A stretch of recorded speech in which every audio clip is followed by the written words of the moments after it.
my first question is for you, Dakota. Were you familiar with the character before the movie?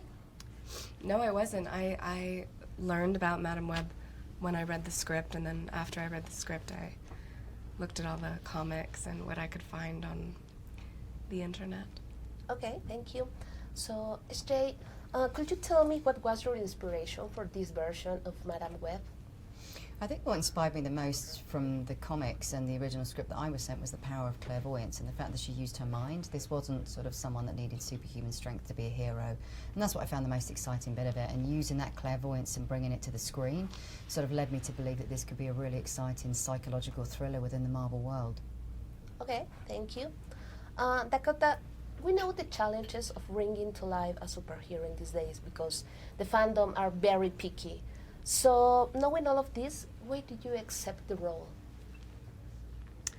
I felt like the way that this movie was written was more of a psychological thriller, and it's a new superhero, so that felt like there was not many preconceived notions about her. And because it was her origin story, you know, it was a fresh take.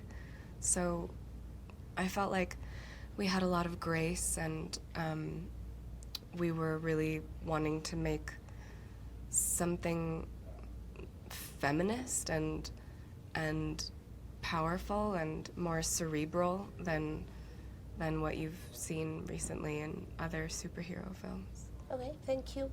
SJ, is there anything that couldn't make it into the final cut of the movie that you would have wanted to add? I don't think you ever get to the end of a film and think it's complete, that's for sure. I think it always feels like a draft and a work in progress, and there are definitely things, you know, I'd like to have spent more time on, and, you know, but I think the story always felt quite streamlined, and I think we did, you know, justice to her origin and then set it up some teasings for potentially a future. Okay, thank you. Dakota, if somebody offers you Madame Web's superpowers in real life, would you accept them, and why? No, I wouldn't. I really don't want to see the future. I like being surprised. Okay, thank you. The final question is for both of you.